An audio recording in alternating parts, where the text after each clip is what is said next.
খাদিজার মতো যদি জীবন গড়ো, মা ফাতিমার মতো পাবে সন্তান। খাদিজার মতো যদি জীবন গড়ো, মা ফাতিমার মতো পাবে সন্তান। বলি সুবহানাল্লাহ। খাদিজাকে বিবাহ করলেন। এরপরে তৈয়ব, তাহের, ইব্রাহিম, আবুল কাসিম চারজন ছেলে সন্তানকে নবী পাক হারিয়ে ফেললেন। চাচা আবু তালেব চলে গেলেন, 8 জন চলে গেলেন। নবুয়তের 11 কিংবা 10 বছরের মধ্যে আল্লাহর প্রিয় হাবিবের স্ত্রী খাদিজাতুল কুবরার ইন্তেকাল হয়ে গেল। তায়েফের ময়দানে নবী চলে গেলেন। নবী চলে যাওয়ার পরে সেখান থেকে ব্যর্থ হয়ে আল্লাহর প্রিয় হাবিব বাইতুল্লাহ চত্বরের মধ্যে হৃদয়ের মধ্যে ব্যথা নিয়ে আল্লাহর প্রিয় বাইতুল্লাহর ঘরের মধ্যে বিশ্রাম করছে। এশার সময় নবী পাক ঘুমিয়ে আছে। আমার আল্লাহ ডেকে বলে, যাও জিবরিল, ব্যথিত বন্ধু বাইতুল্লাহর মেহমান, আজকে শুধু বাইতুল্লাহ নয়, আজকে দুঃখিত ব্যথিত নবীকে আমি আল্লাহ আরশ আজিমের মেহমান বানায়া দিলাম। সুবহানাল্লাহ। সেই নবী আরশ আজিমের মেহমান। বলেন কোথার মেহমান? আরো চিৎকার দিয়ে বলেন, নবী কোন জায়গার মেহমান? আরশ আজিম। নূরের নবী, প্রাণের ছবি, উম্মতের কান্ডারি নবী, নবী দু জাহান, আল্লাহর হাবিব নবীজি মেরাজে যান। জোরে বলে আল্লাহু আকবার। এই পবিত্র মেরাজ, যে মেরাজের সবচেয়ে বড় উপহার আমাদের জন্য 5 ওয়াক্ত নামাজ। সুবহানাল্লাহ। জোরে বলে আল্লাহু আকবার। আজকে আমরা যুবকেরা নামাজ ছেড়ে দিয়েছি। অন্ধকার কবরে, যেখানের মধ্যে অন্ধকার আর অন্ধকার থাকবে, জুলুম অত্যাচার যারা দুনিয়াতে যত বেশি করেছে, তাদের কবরের মধ্যে আল্লাহর জুলুম, অন্ধকার আল্লাহ তাআলা আরো বেশি পরিমাণ করে দিবেন। চিৎকার দিয়ে বলেন নাউজুবিল্লাহ।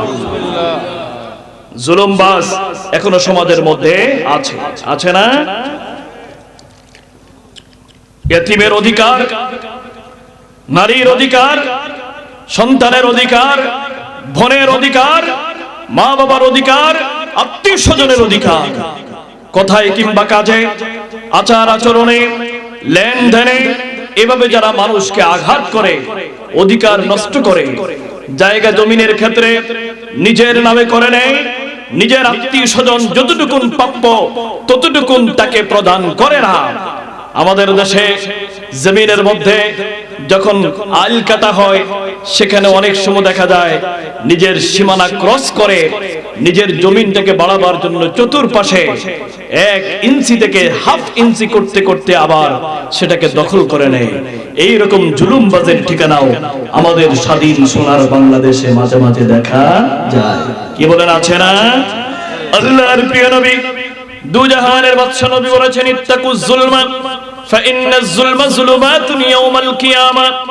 জুলুমকে তোমরা ভয় করো, জুলুম থেকে বেঁচে থাকো, কারণ আমার আল্লাহ বলেছেন, ওমালিজ যালিমিনা মিন আনসার। যারা জুলুমবাজি করবে, অত্যাচার করবে, আমার আল্লাহ তাআলা কিয়ামতের ময়দানে ইমানদার ব্যক্তির যখন বন্ধু থাকবে, কিন্তু ওই জালেমের পক্ষে কোনো বন্ধু আল্লাহর দরবারে সুপারিশ করবে না। সুবহানাল্লাহ। কারণ জুলুমবাজির কারণে কিয়ামতের ময়দানে তার কবরটা জাহান্নামের আলো, জাহান্নামের অন্ধকার দিয়ে ভরপুর করে দিবে। নাউজুবিল্লাহ। অনেক জুলুমবাজ সমাজের মধ্যে আছে, নামাজ আছে, যাকাত আছে, সিয়াম আছে, আবার জুলুমের আমলগুলো আছে। কিয়ামতের ময়দানে তারাও লাঞ্ছিত হয়ে জাহান্নামের বাসিন্দা হবে। দীর্ঘ হাদিসের মধ্যে আল্লাহর প্রিয় নবীর সাহাবী হযরত আবু হুরায়রা বর্ণনা করেন, ক্বালা রাসূলুল্লাহ সাল্লাল্লাহু আলাইহি ওয়াসাল্লাম, আতাদরুনা মাল মুফলিস? ক্বালু ইয়া রাসূলুল্লাহ লাইসা লাহু দিরহামুন ওয়ালা মাতা'।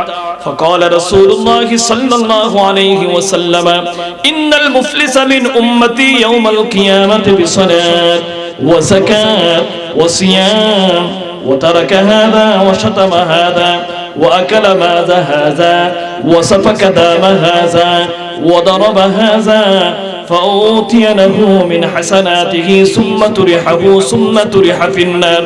আল্লাহর প্রিয় নবী ঘোষণা করছেন, সাহাবীরা তোমাদের মধ্যে সবচেয়ে বড় অসহায়কে, সবচেয়ে বড় গরিবকে? সাহাবায়ে কেরাম সহজ সরল মনে বলতে লাগলেন, ইয়া রাসূলুল্লাহ, যার কাছে দিনার নাই, যার কাছে রিয়াল নাই, যার কাছে টাকা পয়সা নাই, সেই ব্যক্তি গরিব। আবার নবী বললেন, না, আমার উম্মতের মধ্যে কিয়ামতের ময়দানে সবচেয়ে বড় গরিব ওই উম্মতগুলো হবে বিসালাত, নামাজ আছে, ওয়া যাকাত, যাকাতও প্রদান করেছে, ওয়া সিয়াম, রমাদান মাসে রোজাও রেখেছে, ভালো ভালো আমলও আছে, ওয়া কালামা হাদা, আবার কোন মানুষের ইয়াতিমের সম্পদ ভক্ষণ করেছে, ওয়া দারাবা হাযা, কোন মানুষকে আঘাত করেছে, ওয়া কাযাফা হাযা, কোন নেককার নারী পুরুষকে মিথ্যা অপবাদ দিয়েছে, ওয়া সাফাকা দামা হাযা, মানুষের শরীর থেকে রক্ত ঝরায় আছে। জোরে বলুন নাউজুবিল্লাহ।